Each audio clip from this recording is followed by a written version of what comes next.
Welcome to a deep dive into the world of attachment parenting.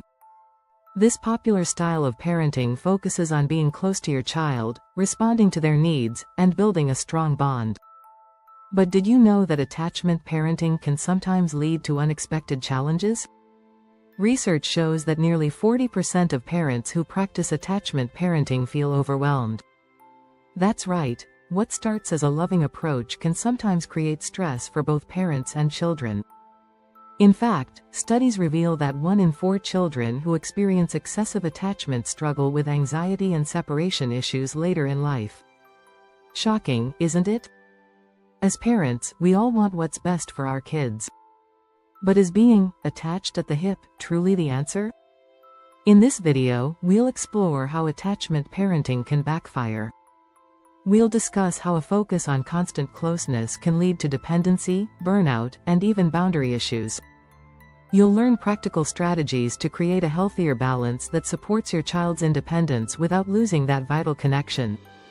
Stay tuned as we uncover the hidden downsides of attachment parenting and how you can navigate this popular approach with confidence and care. Let's get started. Chapter 1. The Attachment Obsession. When closeness crosses the line, attachment parenting is all about closeness. It's the idea that constant contact, like co-sleeping and baby-wearing, strengthens a child's bond with their parent. But studies show that too much closeness can create a sense of dependency in children. Harvard researchers found that children who are overly reliant on parents often struggle with independence in later years. They may fear being away from their parents or even develop anxiety in social settings.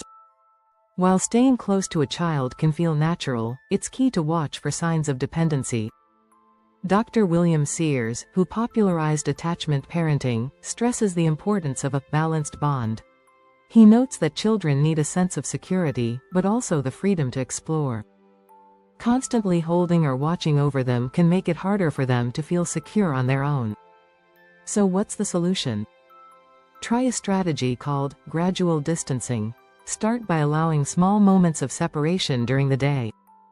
Let your child play independently for short bursts, even if they fuss a bit. Studies show that these tiny doses of independence build confidence in children over time. Another tactic is to create safe separation zones. This can be a play area where your child knows they're free to explore while you're nearby.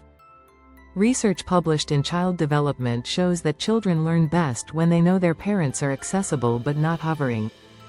This way, you're teaching them that separation doesn't mean abandonment. It's a subtle way to encourage resilience and independence without taking away that core attachment. Chapter 2. The self-sacrifice trap. When parents lose themselves, one often overlooked downside of attachment parenting is parental burnout. When a parent is constantly on call, they may end up sacrificing their own needs. In fact, a survey by the University of Michigan found that nearly 40% of parents practicing attachment parenting felt overwhelmed and exhausted regularly. This exhaustion can lead to resentment or even feelings of inadequacy as a parent. Dr. Laura Markham, a parenting expert and author of Peaceful Parent, Happy Kids, suggests that parents need to fill their own cup first. She argues that parents who take time for themselves are more present and connected with their children.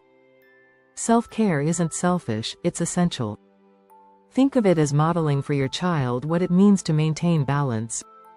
A simple way to start is by setting aside mini breaks throughout the day.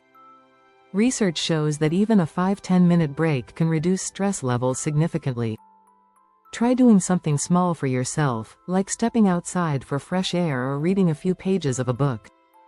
These short moments can recharge you without taking away from your child's needs.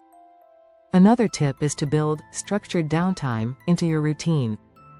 This could mean having a set time each day where the child plays alone or takes a nap while you enjoy a break. When children see that parents also need rest, they learn a valuable lesson about self-care. Attachment parenting doesn't mean losing yourself. It's about striking a healthy balance that benefits both you and your child. Chapter 3. Independence stifled. Kids who can't handle separation. One of the biggest risks with attachment parenting is raising kids who struggle with separation. Children who don't get used to small separations can feel anxious when they're suddenly away from a parent. A study from the American Psychological Association showed that children who experience too much closeness and not enough separation can develop social anxiety later in life. The key to fostering independence is to start small and be consistent. Experts suggest scheduled separations. For instance, let your child play at a friend's house or attend a daycare group a few times a week. Research shows that these little separations build trust and teach children that they are safe, even when away from their parents. Another strategy is called confidence-building conversations. Before a separation, calmly tell your child where you're going and when you'll be back. Remind them of all the fun things they can do on their own or with other kids. This reassures them that separation isn't a loss, it's just part of the day.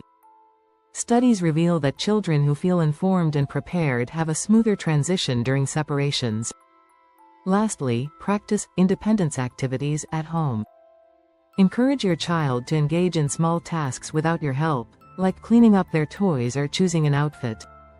Psychologists say that when kids complete tasks independently, they feel a sense of accomplishment and pride, which gradually reduces their reliance on parents.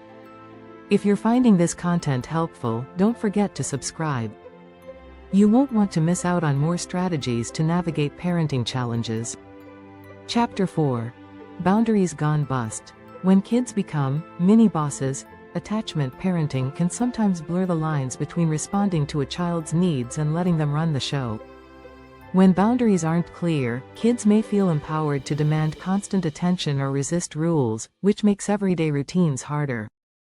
According to Dr. Dan Siegel, author of The Whole Brain Child, setting boundaries doesn't break a connection, it strengthens it. He suggests that kids need limits to feel safe. One powerful strategy for setting boundaries is the when-then rule. For example, say, when you've finished your homework, then we can play. This helps a child understand that there are routines to follow. Research published in the Journal of Family Psychology found that children who have clear boundaries tend to be more cooperative and less anxious. Another approach is loving firmness. Instead of giving in to every demand, respond with a kind but steady no when necessary. You might say, I love playing with you, but I also need to clean up right now.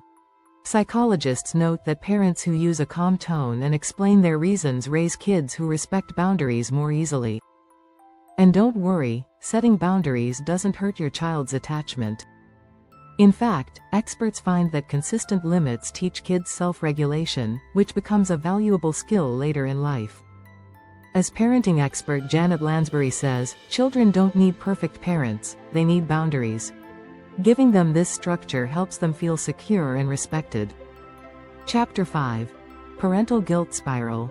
When good enough doesn't feel enough, many parents who follow attachment parenting feel pressured to meet their child's every need perfectly. But this pressure can create a guilt spiral, where parents feel they're never doing enough.